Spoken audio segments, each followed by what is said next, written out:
Thank you for inviting me here, Steve. I was quite surprised at this, since Rich banned me from this club after I broke up with him to marry someone else. That loser. He doesn't have balls to truly make something of himself. I now own more property than he ever did, including this very club he owned. I have beaten him. You weren't always so successful. I remember in high school you were poor. That's why I looked down on you.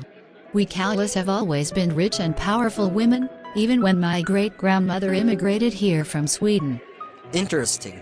So the Kelly family name was passed down from mother to daughter? That's unusual. The family name Callie originally meant in Swedish Kelly's daughter or Callis' daughter. Then it got shortened to just Callie.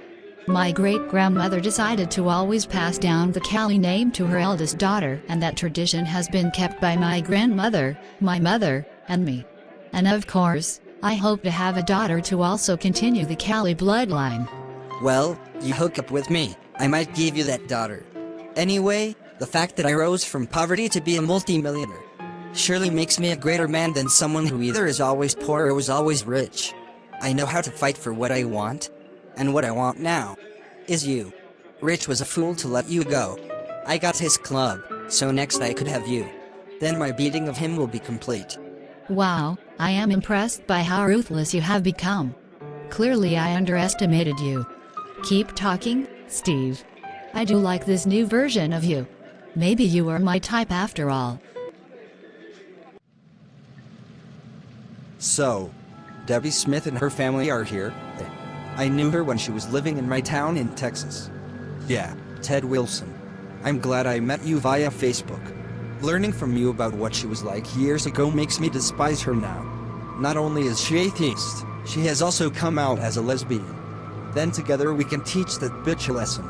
People like her have always disgusted me, thinking they can flaunt their attitudes in public and piss off respectable people like me.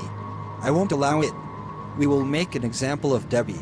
The sooner we break her spirit and make her afraid to be open about her atheism and lesbianism, the better we proper boys will feel, right? Exactly. Friend. Let's get her. And her girlfriend Arlene too. I think it will be enough to break Debbie. She is an empath and I would assume her girlfriend is too. So both of them would be ruined even if we don't take down Arlene too.